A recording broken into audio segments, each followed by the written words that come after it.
नमस्कार। आइए सुनते हैं उत्तर भारत की मशहूर लेखिका शिवानी गौरव पंत द्वारा लिखी हुई कहानी मन का प्रहरी। आज तक मुझे अपनी अंतः प्रेरणा पर बड़ा गर्व था, पर आज सचमुच ही मेरा दर्प अचानक हाथ से गिर गए दर्पण की भांति यथार्थ की धरा पर गिर चूर चूर होकर बिखर गया है। बैंक के काउंटर पर मेरा उससे प्रथम परिचय हुआ था। हाथ का टोकन काउंटर पर अधैर्य से ठनकाती वह पूर्व परिचित न होने पर भी काक दृष्टि से मेरी ओर देखकर ऐसे मुस्कुराई थी जैसे वर्षों से मुझे जानती हो। मैं चेक लिख रही थी कि पेन की स्याही चुक गई। झुंझलाकर मैंने पेन को झटक दिया कि उसने चट अपना पर्स खोल अपनी कलम मेरी ओर बढ़ा दी। धन्यवाद कह मैंने कनखियों से पेन की स्वामिनी के चेक और पर्स की महीयसी काया देख ली थी। निश्चय ही ऐसी चमक किसी नकली अजगर की चमड़ी में नहीं हो सकती थी। कम से कम 200-250 का तो होगा ही। पेन लौटाने लगी तो उसकी अनामिका और कनिष्ठा में जगमगा रही पन्ने और हीरे की अंगूठियों और फिर उसके चेहरे पर मेरी दृष्टि पड़ी। उस संतनी से चेहरे की शांत भव्यता ने मुझे सचमुच ही प्रभावित कर दिया था। अवस्था ढल रही थी, किंतु अस्तगामी सूर्य का अस्तप्राय तेज पूरे चेहरे को रंग कर अस्वाभाविक रूप से तेजस्वी बना रहा था। उन बड़ी बड़ी स्निग्ध आंखों का तीव्र तेज अब भी किसी प्रणयी पुरुष को झुलसा सकता था। उस प्रौढ़ा के अंग प्रत्यंग से यौवन की छलनामयी मादकता जैसे छलकी पड़ रही थी। मैं अपना चेक भुनाकर लौटी तो वह भी मेरे साथ थी। मैं उसके लुभावने स्मित का औपचारिक प्रतिदान अपने सामान्य से स्मित के रूप में देकर आगे बढ़ गई और रिक्शा बुलाने लगी। उसने फिर अपनी उसी मोहिनी हंसी के जाल में बांधकर मुझे घेर लिया। रिक्शा क्यों बुला रही हैं? कहाँ जाएंगी? चलिए मैं आपको छोड़ दूं। उसकी यही सौजन्यपूर्ण शिष्टाचार मुझे चलते चलते मैत्री का आह्वान दे गया। उस शहर में हम दोनों 2 वर्ष रहीं और इस बीच वह मेरे इतने निकट आ गई जैसे मेरी बाल सखी रही हो। मैं उसके बारे में सब कुछ जान चुकी थी और वह मेरे बारे में। हम दोनों के समाज, मित्रों के दायरे और किसी अंश में रुचि में भी धरती आकाश का अंतर था। जब भी मैं उससे मिलने जाती, उसके सुरुचिपूर्ण ढंग से संवरे गोल कमरे में पसरे एक आध लंब तड़ंग गैरिक वसंतधारी को देख उल्टे पांव लौटने लगती, तो वह भागकर मुझे बाहों में घेरकर फुसफुसाती, अरे इनके चरण धूल लिए बिना तुझे नहीं जाने दूंगी। कल ही तो स्टेट से लौटे हैं, आज मेरे यहाँ इनका गीता का प्रवचन है, आएगी तू? नहीं। मेरा रूखा उत्तर उसके गाल पर चांटा सा लगता, पर वह हंसकर दूसरा गाल बढ़ा देती। एक आध भंड साधु तूने देखे होंगे, तो क्या कोई पहुंचा सिद्ध हो नहीं सकता? मेरी तो यह दृढ़ धारणा थी कि किसी सिद्ध की जितनी ही पहुंचने की प्रसिद्धि होगी, वह उतना ही बड़ा ठग निकलेगा। पहुंचे सिद्ध किसी गृहस्थ के यहाँ धार्मिक प्रवचन कर अपनी ख्याति की गठरी नहीं बांधते, किंतु फिर भी रुचि एवं वयस के अंतर को तोड़ती फोड़ती हमारी मैत्री किसी वेगवती नदी की धारा की भांति मार्ग के रोड़े कंकड़ों को धो पहुंचकर बहा ले गई। वयस में छोटी होने पर भी जीवन का अनुभव मुझे अधिक था। मैं पत्नी थी, माँ थी। अपने गृहिणी और मातृत्व पद का अभिमान कभी कभी मेरे कथन या व्यवहार में छलक उठता तो वह सिमट कर सिकुड़ जाती। मेरी निधि थी सुखी गृहस्थी की। वह बेचारी अपने नीरस अध्यापन कार्यभार से मुक्ति पाकर लौटती तो कभी कभी मुझे फोन कर पूछती, क्यों, क्या कर रही हो? बड़ी अच्छी पिक्चर लगी है, चलेगी क्या? किंतु मैं इनकार कर देती। न उससे कोई रूठने वाला था, न उसे कोई मनाने वाला। अपनी तनख्वाह की मोटी रकम को वह मनमाने ढंग से खर्च कर सकती थी। मृत पिता ने नैरोबी में लाखों रुपया कमाया, किंतु उनकी वही संपत्ति उसकी माँ की सौत बन गई। पिता हरसुख लाल पटेल के पास प्रायः एक विदेशी विमान परिचारिका छुट्टियां बिताने चली आती थी। विदेश की हवाई यात्रा में उससे उनका परिचय हुआ था। उसी परिचय ने प्रगाढ़ मैत्री और प्रणय का रूप ले लिया। उसका विवेकहीन चित्त जब रस्सी तोड़ाकर भाग रहे होडेल बछड़े सा दौड़ रहा था, तब उनकी दृष्टि अचानक अपनी विवाह योग्य पुत्री पर पड़ी। इसी समय पुत्री की सरला जननी ने आत्महत्या कर ली। फिर वह पढ़ने अपनी मौसी के पास बनारस चली आई थी। तुमने विवाह क्यों नहीं कर लिया अनुराधा? मैंने पूछा। वह हंसकर बोली, कौन करता मुझसे विवाह? कैसी मूर्खता की बातें करती हो? आज भी यदि तुम साहस कर अपना स्वयंवर रचा लो तो एक साथ कई राजकुमार तुम्हारी वरमाला ग्रहण करने अपनी गर्दन झुका देंगे। मोटे लेंस का अपना मर्दाना चश्मा उतार कर वह रख देती तो मैं उसे देखती ही रह जाती। इस वयस में भी जो इतनी आकर्षक अपने यौवन काल में कैसी रही होगी। क्या दुस्साहसी विवेकहीन अनंग उस महिमामयी तापसी के लुभावने अंगों को अछूता ही छोड़ गया होगा। मैं मान ही नहीं सकती अनु कि कोई तुम्हारे प्रेम में चकरघिन्नी खाकर नहीं गिरा होगा। क्या रोज रोज एक ही प्रश्न पूछती हो? सच कहूं, जब एक एक कर पात्र जुटने लगे तब मेरी रुचि नाना करती रही, कोई मुझे जचता ही नहीं था। जब रुचि ने समझौता करने का निश्चय किया तब कोई पात्र ही नहीं रह गया। ओह, इसका मतलब कोई पात्रा था अवश्य, मैंने हंसकर कहा। सुनो, मेरे मौसा गंभीर प्रकृति के व्यक्ति थे, न वह कहीं आते जाते थे न मौसी, फिर वहां कौन सा पात्रा जुटता। झूठ मत बोलो अनु, तुम्ही ने तो एक दिन कहा था कि तुम्हारे मौसा अंग्रेजी विभाग के अध्यक्ष थे और दिन रात उनके छात्रों ने घेरे रहते थे। क्यों, उसी घेराव की भीड़ में तुम्हारा प्रशंसक भी था ना। उसके आकर्षक चेहरे पर भावावेश की रेखाएं खिंच गईं। चिबुक पल भर को कांपा। एक क्षण को वह हिचकिचाई, फिर बिना किसी संकोच के वह मुझे अपने विस्मित यौवन दुर्ग के उस खंडर में खींच ले गई, जहां न वैराग्य था, न संयम, न संकोच, न चित्त वृत्ति निरोध। आश्वस्त होकर उसने चाय का प्याला उठा लिया।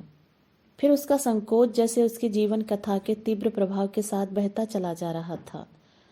कैसा निष्कपट आत्मनिवेदन था, किंतु कितना निर्लज्ज। अनु के मौसा के यहाँ आने वाले छात्रों में मधुकर का व्यक्तित्व एकदम अनोखा था।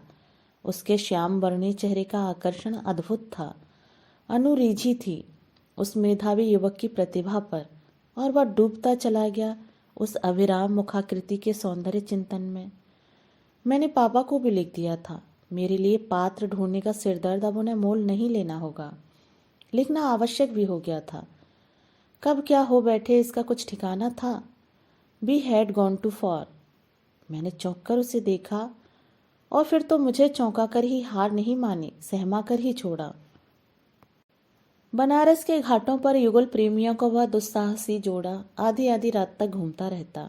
बजरे पर प्रेमी की गोदी में लेटी निशंक अनु गुनगुनाती दूर दूर तक निकल जाती। कभी कभी घाट पर जल रही चिताओं की आंच जैसे निकट से आकर उन्हें छू जाती और बजरे वाले को बीच घाट में बजरा ले चलने का आदेश देता। मधुकर सलोनी सहचरी के मदालस चेहरे पर झुक जाता। मधुकर क्यों उस पर रीझा था, ये समझते मुझे देर न लगी। इकलौती पुत्री का पत्र पाते ही उसके पापा आग बबूला होकर स्वयं उपस्थित हो गए थे। अपने एक प्रवासी व्यवसायी मित्र सुमा सेठ के पुत्र से वह एक प्रकार से अनु का संबंध स्थिर कर चुके थे। बनारस पहुंचते ही उन्होंने अनु को भविष्य का भयावह चित्र खींचकर सहमाने की चेष्टा की थी। मैं तुम्हें एक पैसा नहीं दूंगा, और तुम कह रही हो कि वह छोकरा भी रिसर्च कर रहा है। तुम क्या घास पात खाकर पढ़ाई पूरी करोगी? नहीं पापा, आप मेरी पढ़ाई की चिंता ना करें, हमने सब सोच लिया। उसका ठंडा स्वर पापा को और भी गर्मा गया था। खाक सोच लिया है? तुम गुजराती हो, एक एक संस्कार तुम्हारे गुजराती हैं। गुड़ डली दाल बिना तुम एक गस्सा भी नहीं खा पाते। मुझे याद है उस बार फ्रांस में भी तुमने अपने सूप में चीनी की क्यूब डाल ली थी, और अब तुम्हें मिलेगी खट्टी सांभर और इडली। मैं अपनी सांभर में चीनी डाल लूंगी पापा, और इडली तो एकदम हमारे गुजराती ढोकले से मिलती है। मुस्कराकर पापा को गुदगुदाने की अनु की यह चेष्टा व्यर्थ हो गई थी। ठीक है, तुम्हें कुएं में कूदना है तो आंख पर पट्टी बांधकर, मैं तुम्हें नहीं कूदने दूंगा। मैं उससे कुछ प्रश्न तुम्हारी ही उपस्थिति में पूछूंगा। यदि मेरी परीक्षा में वह खरा उतरा तो चाहे मद्रासी हो या हब्सी, मुझे उसे जमाता बनाने में कोई आपत्ति नहीं होगी। एंड इफ ही फेल्स, तो तुम्हारा पति वह भले ही बन जाए, इस जीवन में मेरा दामाद कभी नहीं बन सकता। नेवर। अनु मन ही मन मुस्कराती मधुकर को बुला लाई थी। कीमती कपड़े पहने, मुख में सिगार दाबे उस रौबदार व्यवसायी को देखते ही मधुकर हतप्रभ सा खड़ा रह गया था। चंचला लक्ष्मी के सम्मुख धीर गंभीर सरस्वती सकुचाकर रह गई थी। अनु के पिता की दृष्टि निक्षेप में घोर तिरस्कार भरी थी। भौएं सिकुड़कर भयानक हो गई थीं। लग रहा था आंखों ही आंखों में उन्होंने मधुकर के पूरे शरीर का एक्सरे ले लिया है। कमीज के भीतर पहनी गई फटी बनियान, जूतों के भीतर यत्न से छिपाई गई जुरामों की फटी एड़ियां, घर पर धुला जीर्ण रूमाल और भीतर की जेब में छिपी सस्ती कलम, सबका चित्र जैसे उन पास पास सटी दो क्रूर आंखों में उतर आया। गरज कर उन्होंने अपने प्रश्न का पहला हथगोला फेंका था। तुम अनु से विवाह करना चाहते हो? जी हाँ। मधुकर का स्वर कुछ कांप गया था। 10 रुपए में यदि कहीं हाथी बिक रहा हो तो क्या तुम खरीद लोगे? इस अजीब से सवाल पर मधुकर सोच ही रहा था कि वह उत्तेजना से बंधी मुट्ठियां सामने धरी मेज पर पटकते फिर गरज उठे। बोलते क्यों नहीं? हाथी को खरीद लेने पर उसे द्वार पर स्थायी रूप से बांधकर खिला सकोगे? मधुकर चुप था। क्या करते हैं तुम्हारे पिता? कहकर अब हंसकर उन्होंने दूसरा हथगोला फेंका और उनके इसी दूसरे प्रश्न ने नादान प्रेमी युगल के सुख स्वप्न की धज्जियां उड़ा दी। यही तो नहीं कह सकता था वह। पिता के अभिशप्त जीवन इतिहास को न उगलते ही बनता था न निगलते। प्रेमी की हिचकिचाहट देख अनु उतावली बनी स्वयं आगे बढ़ाई थी। वह स्वतंत्रता संग्राम में जेल गए थे, है ना मधुकर? गए थे या अभी भी जेल में है? क्यों मधुकर? पटेल ने हंसकर पूछा तो मधुकर कांप उठा। उसे लगा जैसे संसार की कोई भी शक्ति उसे उबार नहीं सकती। क्रोध से जलते हुए वह एक बार फिर गरजे थे। क्यों, कहाँ हैं तुम्हारे पिता? बंबई की एक प्रसिद्ध अभिनेत्री की हत्या के अपराध में उसके पिता आजन्म कारावास का दंड भोग रहे थे। माँ ने बहुत पहले ही आत्महत्या कर ली थी। यह सब बात वह अनु से अदल बदल कर कहता चला आया था, किंतु अनु के पिता को छलना आसान नहीं था। भारत पहुंचने के पहले ही उनके विश्वासी गुप्तचरों का दस्ता स्वदेश पहुंच सब कुछ पता लगा चुका था। सुन ले छोकरी, उन्होंने अनु से कहा, जो व्यक्ति ऐसा सफेद झूठ बोलकर विवाह जैसे पवित्र बंधन को कलंकित कर सकता है वह निश्चय ही किसी दिन अपने हत्यारे पिता से भी अधिक निर्मम हत्या कर सकता है। दोनों हाथों से मुंह ढांपकर अनु वहीं बैठ गई थी। उसे यह दुख नहीं था कि उसका प्रेमी एक अभिनेत्री के हत्यारे का बेटा है, पर उसका प्रेमी झूठा है, लवार है। इस कटु सत्य का कड़वा घूंट वह किसी प्रकार कंठ तले नहीं उतार पा रही थी। फिर पिता ने कहा, चल अब तुझे यहाँ नहीं पढ़ना होगा, हो चुकी तेरी पढ़ाई। एक हत्यारे के बेटे से मैं तेरा विवाह नहीं होने दूंगा, और अगर तूने नहीं माना तो तेरे विवाह के दिन ही मैं तुझे उपहार दूंगा अपनी निर्जीव देह का। यह कहकर अपने जेब से रिवॉल्वर निकालकर उन्होंने अपनी चौड़ी छाती पर धर लिया था। नहीं पापा, नहीं नहीं, कह अनुराधा सिसकती अपने पिता से लिपट गई थी। फिर? मैंने सांस रोककर पूछा। फिर क्या? अनुराधा हंसकर उठ खड़ी हुई। मैं पापा के साथ नैरोबी चली गई, वहाँ की अधूरी शिक्षा पूरी की हार्वर्ड में। पापा की बहुत इच्छा थी कि मैं विवाह कर लूँ। अपने मित्र को वाग्दान तो वह बहुत पहले ही दे चुके थे, किंतु मित्र पुत्र ने पी पिलाकर अपना लीवर इतना चौपट कर लिया था कि विवाह होने पर मेरा सौभाग्य कठिनता से 1-2 साल ही कट सकता था। उसे सिरोसिस हो चुका था। एक प्रकार से मेरे अवांछित कौमारे का धक्का ही पापा की आकस्मिक मृत्यु का कारण बना। वैसे उनकी मृत्यु मोटर दुर्घटना में हुई थी। मृत्यु के एक दिन पूर्व वो मुझे यत्न से अपनी चल अचल संपत्ति का लेखा जोखा सौंप गए थे। फिर सब बेच बाच कर मैं स्वदेश लौट आई। आज ईश्वर की कृपा से विश्वविद्यालय में ऊंचे पद पर हूँ। मोटर है, बंगला है, पुष्प वाटिका ऐसी है कि मेरा माली हर पुष्प प्रतियोगिता में पुरस्कार प्राप्त करता चला आ रहा है। और तुम्हारी हृदय वाटिका? मैंने हंसकर पूछा। अंग्रेजी की उस प्राध्यापिका का अचानक उत्फुल्ल मुखमंडल पौरुषपूर्ण और मृदुता विहीन हो उठा।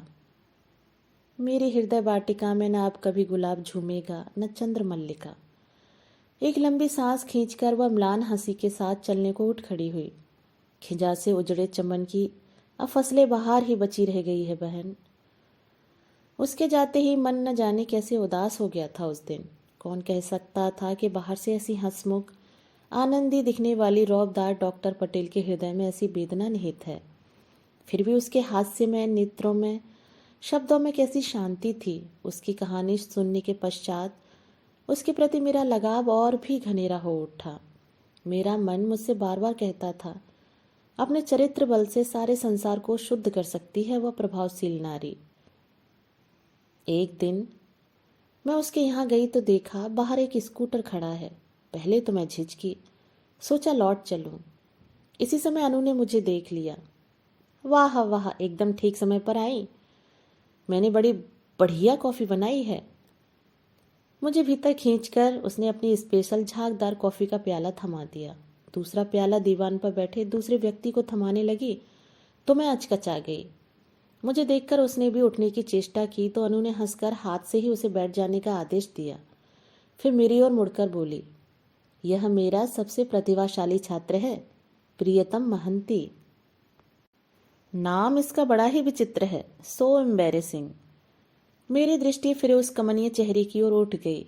स्फटिक सा गौर ललाट, शरीर सुगठित, बाल लंबे लंबे और सुनहरे जो उसके कंधों पर गिरकर मुखाकृति को और भी आकर्षक बना रहे थे। स्पष्ट था कि उसने अभी जीवन के 19-20 बसंत ही देखे थे। कॉफी पीकर मैं चलने को उद्यत हुई तो अनु ने रोक लिया। अरे बैठो, थोड़े पीछे तो चकती जाओ। कल ही भवाली से निर्मला बहन ने पार्सल भेजा है। जाओ महंती, फ्रिज में धरे हैं, ले आओ। निर्मला बहन अनु की एकमात्र आत्मीया थी। वर्षों पूर्व उसकी यह मौसेरी बहन भवाली रोग मुक्ति के लिए आई थी और स्वस्थ होकर वहीं बंगला लेकर रहने लगी थी। महंती पीचेस लेने चला गया तो अनु फुसफुसाकर कहने लगी, इसका बाप उड़िया था और माँ कश्मीरी। दोनों ने प्रेम विवाह किया था पर बनी नहीं। बाप कनाडा चला गया है। माँ शिपनडेल की किसी फर्म में सेक्रेटरी थी। उसने वहीं के मैनेजर से विवाह कर पुत्र को त्याग दिया है। गजब का मेधावी छात्र है। मेरे सुदीर्घ अध्यापन काल में ऐसा छात्र मुझे आज तक नहीं जुटा। थोड़ी बहुत सहायता कर देती हूँ।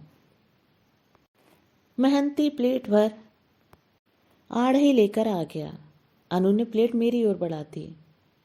तुम भी तो लो ना अनु, मैंने कहा, पर उसने प्लेट अपने प्रियतम छात्र की ओर खिसका दी और हंसकर मुझसे कहने लगी, लव सॉन्ग पढ़ा है ना, do I dare to eat a peach. क्यों महंती? I grow old, I grow old, I shall bear the bottoms of my trousers rolled, shall I part my hair behind, do I dare to eat a peach. फिर वह जोर से हंसकर कहने लगी, देखो देखो कैसा शर्मा रहा है बेचारा। बड़ी देर तक अनु की हंसी सुकुमार महंती के आड़े से ही लाल गालों की रक्तिम आभा को और रक्तिम बनाती रही। सचमुच किसी लजीली किशोरी का सा ही निर्दोष चेहरा था लड़के का। कैसी कठोर हृदय जननी रही होगी वह, जो ऐसे गंधर्व कुमार से सुंदर पुत्र की माया डोर स्वयं काटकर उड़नछू हो गई। माँ नहीं थी तो क्या हुआ, भगवान ने उसे स्नेही अध्यापिका के रूप में दूसरी माँ दे दी थी। मैं सोचने लगी, फिर अनु क्या एक मेहनती से ऐसा लाड़ लड़ाती थी? सुना विश्वविद्यालय में उसकी छात्र मंडली ने उसका नाम धरा था जगत धात्री। परीक्षा निकट आती तो उसकी स्टडी छात्र छात्राओं की भीड़ से भर जाती। एक दिन मैं वहीं बैठी थी कि देखते देखते छात्र छात्राओं का एक जत्था भर भराकर भीतर घुस आया। मैं आश्चर्य से उन्हें देखती ही रह गई थी। हे भगवान, इनमें कौन उसके छात्र थे और कौन छात्राएं? रंग बिरंगे एक काट छांट के घंटा नितंबी पायजामे, शोक रंगों के खद्दर के ढीले कुर्ते और अस्त व्यस्त केश राशि। न उन चेहरों पर लावण्य था न तेज। बड़ी कठिनता से मैं दल की 10 छात्राओं को बीन सकी थी और उन 10 चेहरों में एक चेहरा भी ऐसा नहीं था जिसे देखकर आंखें ठंडा कर सकें। अनु पटेल को घेर कर बैठे उस दल को देख उस दिन एक धक्का लगा मुझे। उसके छात्राओं के चेहरे के हाव भाव में एक स्त्रौड़ छटा आ गई थी और छात्राओं की किशोराचित धमा चौकड़ी मुझे बड़ी अस्वाभाविक लगी थी। कोई अनु से प्रश्न पूछ रहा था, कोई चटपट गैस पेपर बना रहा था। प्रश्न शरसंधान में पटु उस द्रोणाचार्य की छत्र छाया में न जाने कितने अर्जुन अभ्यासरत बैठे चहकते रहते, पर उसका एकांत प्रिय एकलव्य अंधेरे कोने के अरण्य में बैठा बैठा पूरी विद्या सुनकर ही ग्रहण कर लेता। किंतु जब गुरु दक्षिणा देने का अवसर आया तो द्रोणाचार्य की ही भांति एक कठोर याचना कर बैठी थी उसकी गुरु। उस बार पहला आनंददायक समाचार सुना, प्रियतम महंती की आशातीत सफलता का। एमए के सफल छात्रों में उसने सर्वप्रथम स्थान प्राप्त किया था। और फिर जब दूसरा समाचार सुना तो सिर चकरा गया कि प्रियतम महंती अपनी गुरु अनु का ही प्रियतम बन गुरु सहित अलोप हो गया था। मैंने सुना तो स्तब्ध रह गई। अनुराधा कुछ ही घंटों में अपनी गृहस्थी का डंडा डेरा उखाड़ छात्र सहित दिल्ली उड़ गई और वहीं वे दोनों विदेश चले गए हैं। यह उसका अंतिम समाचार मुझे मिल पाया था। नौकरी तो वह केवल समय काटने के लिए करती थी। उसी के शब्दों में उसके पिता के भारी बैंक बैलेंस के सूद से ही वह बिना हाथ पैर हिलाए एक आईएएस की तनख्वाह घर बैठे खींच सकती थी। घृणा से मेरा अंग अंग सिहर उठा था। छी छी, मुंह काला करना ही था तो क्या वही अनाथ अबोध छोकरा रह गया था? समय पर विवाह हुआ होता तो इतना बड़ा तो उसका पुत्र ही होता, बल्कि इससे भी 4-5 वर्ष बड़ा। मैं 40 वर्ष की हूं, उसने स्वयं मुझसे कहा था। कोई स्त्री क्या कभी किसी दूसरी स्त्री को अपनी ठीक वयस के कंधे पर हाथ धरने देती है? कम से कम 45 की तो होगी ही। पूरे समाज की थोड़ी थोड़ी ने उसकी भर्त्सना की। महीनों तक वह बेमेल विवाह पूरे शहर की चर्चा का विषय बन गया। किंतु समाज का सबसे बड़ा गुण है उसकी क्षमाशीलता। धीरे धीरे वह बड़े से बड़े अपराध और अपराधी दोनों को भूल जाता है। लोगों ने अब उस विषय की चर्चा ही बिसरा दी थी। धीरे धीरे 2 वर्ष बीत गए। इसी बीच में अपनी गृहस्थी में ऐसी उलझी रही कि अनु के विषय में सोचने का ना अवकाश मिला, ना इच्छा ही शेष रही। उस दिन भी मैं अकेली बैठी लिख रही थी। कई दिनों से कुछ लिखा नहीं था। लिखने को जैसे कुछ शेष ही नहीं रहा था। पानी के छींटे मार मार कर बासी सब्जी को ताज़ा बना, ऊंची हाँक लगाने वाले सब्जी वाले ठेले की ठगी जैसे सजग ग्राहक पकड़ लेता है, कुछ कुछ वैसे ही बासी कथानक को कोई कथाकार लाख नई शैली, भाषा, शब्द विन्यास के छींटे मार मार कर टटका बना ले। सजग पाठक उसकी ठगी को पकड़ ही लेता है। कौन सा कथानक दोहरा सकती थी मैं? कई बार अनु की प्रेम कथा लिखने बैठ बैठ कर लेखनी पटक चुकी थी। एक साथ उसके दोनों प्रेमी दुष्ट प्रेतात्माओं की भांति मुझे संत्रस्त कर देते। मधुकर की प्रेम कथा लिखती तो लेखनी में स्वयं सरस्वती उतर आती, पर प्रियतम महंती के अवतरित होते ही जैसे मेरी कलम उर्दू की उल्टी लिपि लिखने लगती। किंतु तब ही कहानी का अंत स्वयं साकार होकर मेरा द्वार खटखटाने लगा। बागदेवी के बरद हस्त का स्पर्श पाकर मैं पुलकित हो उठी। कौन? मैंने कागज कलम खिसका द्वार खोला। एक पल को मैं खड़ी की खड़ी रह गई। पीली लुंगी पर गेरुआ कुर्ता, कंठ में सुमैनी, आधे से अधिक चेहरे को निगलता सा, आंखों पर लगा गोगो चश्मा, क्षीण कटी पर झूलती करधनी की नन्ही नन्ही घंटियों को टुनटुनाता वह एक कदम आगे बढ़ा। यदि कंधों तक झूलती वह सुनहली अयाल न होती तो मैं उसे पहचान न पाती। द्वार पर मेरी प्रौढ़ा सखी का तरुण प्रियतम खड़ा था। अरे महंती, तुम आज कहाँ से आए? मैं यहाँ आया था, सोचा आपसे मिलता चलूं। शायद आप उसका पता बता सकते। किसका? मेरी पत्नी का। मैंने अनु से दिल्ली में विवाह कर लिया था। उसने चश्मा उतार कर नीचे धर दिया। मैंने देखा उसका चेहरा 2-3 वर्षों में ही आश्चर्यजनक रूप से वयस्क हो उठा था। क्या यह उसकी सहचरी के अस्वाभाविक साहचर्य की देन थी? मैं चौंक उठी थी। तुम उसके पति हो और पता पूछने मेरे पास आए हो? पति था पर अब नहीं हूं। वह अपनी दोनों लंबी भुजाएं नमस्कार की मुद्रा में बांध घुटनों के बीच दाबता झूला सा झूलने लगा था।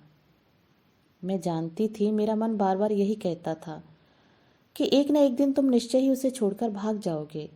यदि पत्नी पति से 4-5 वर्ष भी बड़ी रही तो 10 वर्ष में वयस का यही सामान्य सा अंतराल दोनों के बीच बहुत बड़ी खाई बन जाता है। तुम तो अंग्रेजी साहित्य के छात्र थे। 12th नाइट नहीं पढ़ा था क्या? नहीं। उसका स्वर विद्रूप से विकृत हो गया। झूठ कहा था आपके मन ने। मैंने उसे नहीं छोड़ा, उसने मुझे छोड़ दिया। मैं उसके बिना एक पल भी नहीं जी सकता, एक पल भी नहीं।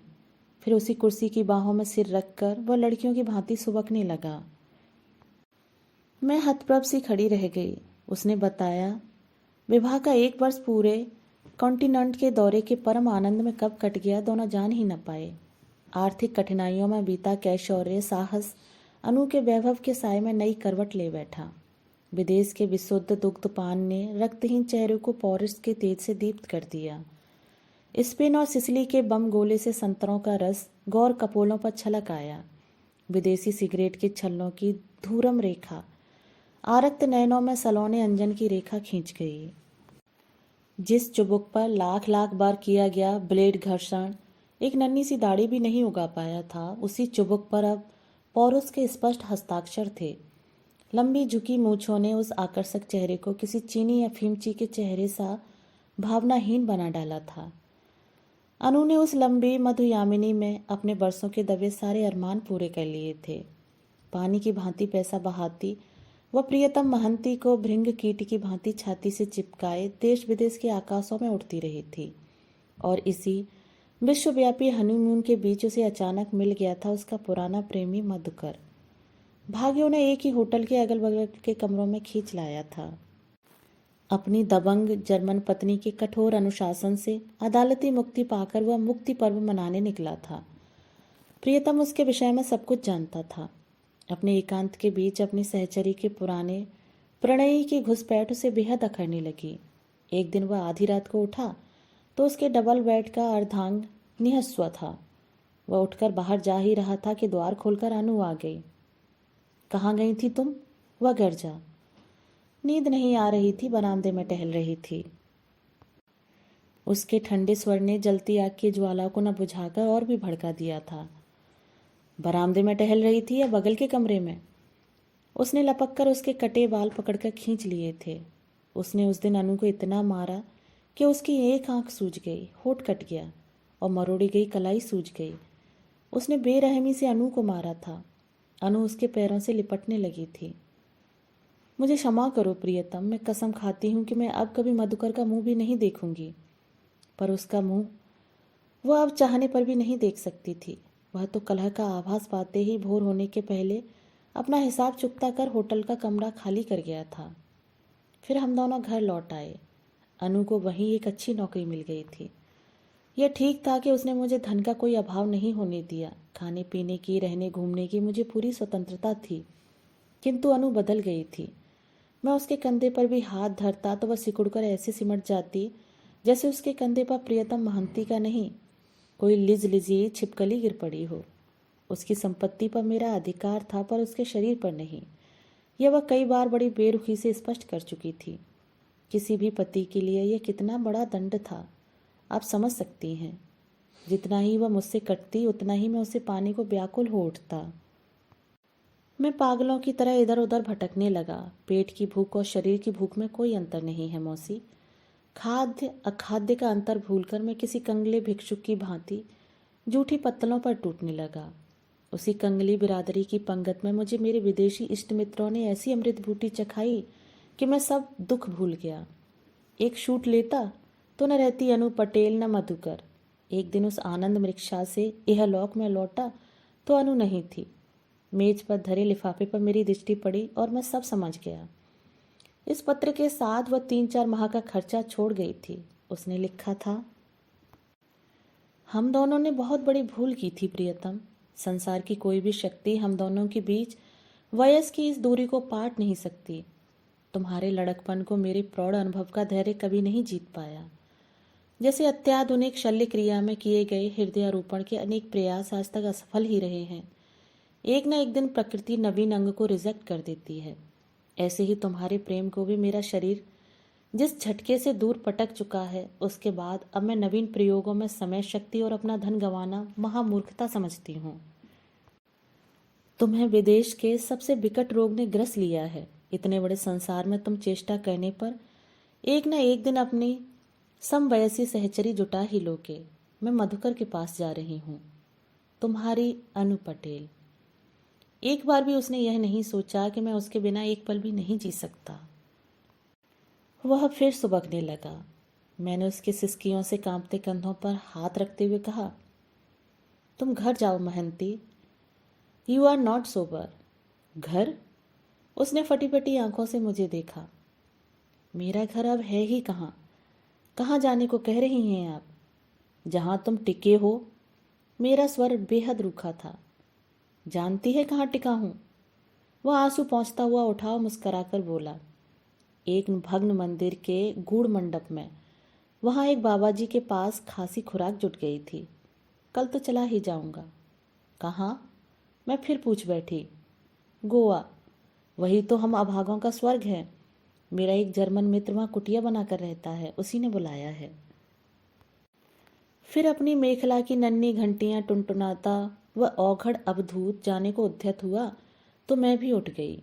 गोरे अश्रुसिक्त कपोलों की आर्द्रता भी सूखी नहीं थी। पहले वह नम्रता से हाथ जोड़कर झुका, पर फिर न जाने क्या सोचा, चट से मेरी चरण धूलि माथे पर लगा ली और हंसकर बोला, अच्छा मौसी, अब मैं चलूं? मैं कुछ कहती इसके पहले ही वह लंबी लंबी डगे भरता फाटक से बाहर हो गया। मेरे मन की प्रहरी ने फिर मुझे हंसकर टोका, रोकती क्यों नहीं? 2 दिन का भूखा प्यासा है, एक प्याला चाय तो पिला देती। कैसी बाल बैरागी, कैसी निष्कपट हंसी है उसकी। किंतु अपने मन के इस छलिया प्रहरी से मेरा विश्वास अब उठ गया है। उस दिन अनु के लिए कहता था, यह संतनी है, किसी का अनिष्ट नहीं कर सकती। आज मेहनती को बाल बैरागी कह रहा है, किंतु मुझे यह प्रहरी लाख भटकाए। संसार के बड़े से बड़े बैरागी के बैरागी को भी पहचानना अब मैंने सीख लिया है। दोस्तों, अभी आप सुन रहे थे शिवानी जी द्वारा लिखी हुई कहानी मन का प्रहरी। कहानी आपको कैसी लगी मुझे कमेंट बॉक्स में ज़रूर बताएं। कहानी पसंद आने पर मेरे चैनल को लाइक, शेयर और सब्सक्राइब ज़रूर कीजिएगा। मिलते हैं एक और नई कहानी के साथ। धन्यवाद।